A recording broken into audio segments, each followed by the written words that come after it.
Tonight, we aren't just talking about a wrestling match. We are talking about a structural failure of the squared circle. We are talking about the night the ruler Oba Femi and the Tsunami Bronson Reed decided that the ring was too small for their egos and the arena wasn't big enough for their hate. This was a massive, uncontrolled brawl that sent security to the hospital, production crates into the rafters, and left the WWE Universe wondering if anyone is actually in charge of the red brand anymore. If you thought you knew what heavyweight meant, forget everything, because tonight, we are breaking down the total carnage of the Femi Reed collision. Picture the scene. The show is at its peak. The lights are bright, the Netflix cameras are rolling in high definition, and Adam Pearce is backstage trying to keep a lid on a roster that is boiling over. Bronson Reed had just finished a dominant squash match, standing in the center of the ring, looking like a man who has run out of worlds to conquer. He's calling out anyone with the guts to step into his path. The crowd is buzzing, expecting a mid-carder or maybe a returning veteran. But then, the atmosphere shifts. The air gets heavy. The entrance theme of Oba Femi hits the deep, tribal, ominous bass that signals the arrival of the most dominant force to ever leave the NXT landscape. The visual alone was cinematic. You have Bronson Reed, a 330-pound human wrecking ball, and Oba Femi, a 270-pound slab of Nigerian steel. They didn't start with a lock-up.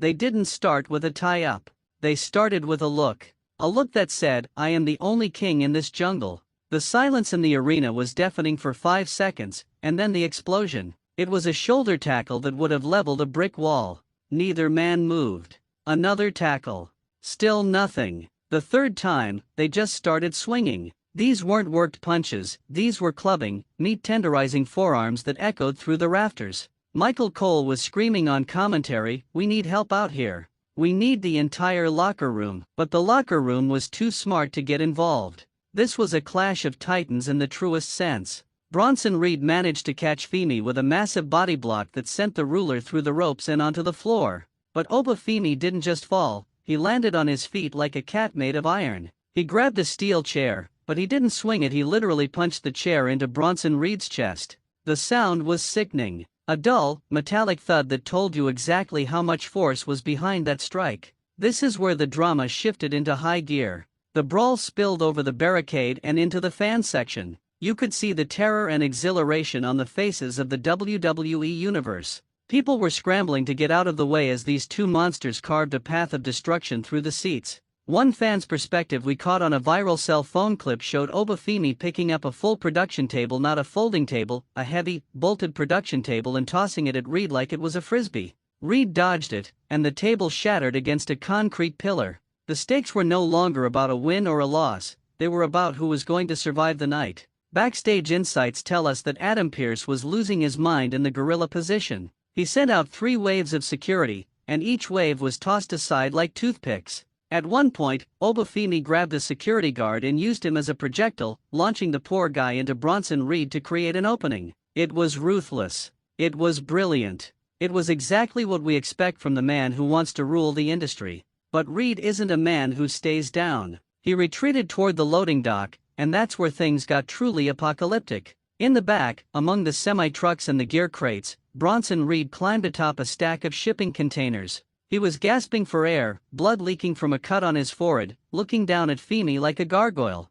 Femi didn't hesitate. He started climbing. The suspense was suffocating. If one of these men fell from that height, it wasn't just the end of a match, it was the end of a career. Just as Femi reached the top, Reed caught him with a headbutt that would have knocked out an elephant. Femi wobbled on the edge, the crowd watching on the big screen held their collective breath, and then in a moment of pure, unadulterated madness Reed grabbed Femi for a tsunami from the top of the crates through a stack of wooden pallets 10 feet below. The crash was monumental. Dust and splinters filled the air. The cameras struggled to focus through the debris. For 2 minutes, neither man moved. The medical staff rushed in, but Adam Pearce held them back, fearing that the beast was still awake. And he was right. From the wreckage, Oba Femi's hand reached out, clutching the collar of Bronson Reed's singlet. Even after a 10-foot drop through wood and steel, the ruler was still trying to finish the fight. It was a chilling display of endurance and psychological dominance. The consequences of this brawl are going to be felt for months. Monday Night Raw is now a danger zone. How do you book a match between these two now? You can't put them in a standard ring, they'll break it. You can't put them in a cage, they'll tear it down. The rumor mill is already spinning about a potential last man standing or ambulance match at the next premium live event, but even those feel too small for the scale of this rivalry. This is the apocalypse we talk about on this channel, the moment where the athletes become monsters and the arena becomes a cage. Think about the humor in the aftermath, too. The next day, the social media team posted a photo of the repair bill for the arena, and it was longer than a CVS receipt. Fans are making memes of the security guards who tried to interfere, calling them the brave little toasters for even attempting to stop Femi and Reed. But beneath the jokes is a real sense of awe. We are witnessing the birth of a legendary heavyweight feud, the kind we haven't seen since the days of Vader and Stan Hansen or Brock Lesnar and Big Show. The emotional beat of the night came during the final segment. After both men were finally separated and loaded into separate ambulances, the camera caught a glimpse of Oba Femi's face through the ambulance window. He wasn't in pain. He was smiling. A slow, terrifying, toothy grin that said, "I found someone I can finally hurt." And in the other ambulance, Bronson Reed was seen screaming at the medics to let him out so he could finish the job. The fire hasn't been put out, it's just been moved to a different location. This is why we love this business. It's not always about the technical grappling or the 5-star acrobatic displays. Sometimes, it's about two massive human beings deciding that they are the baddest men on the planet and being willing to prove it by destroying everything in sight.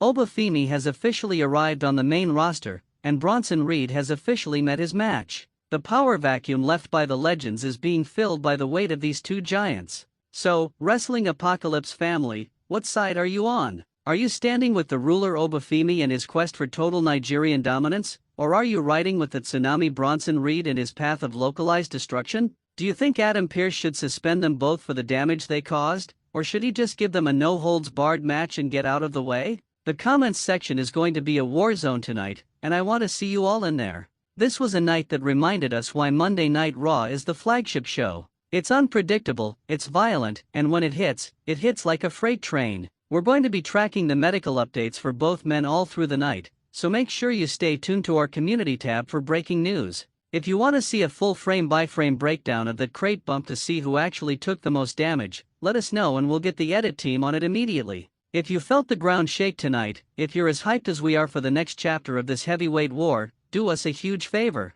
Smash that like button until it breaks, just like that production table. Subscribe to Wrestling Apocalypse and hit that notification bell so you never miss a second of the carnage. We are your home for the biggest hits and the deepest insights in the wrestling world. Would you like me to put together a top 10 most destructive brawls in Raw history to see where this ranks against the greats? Let us know in the comments.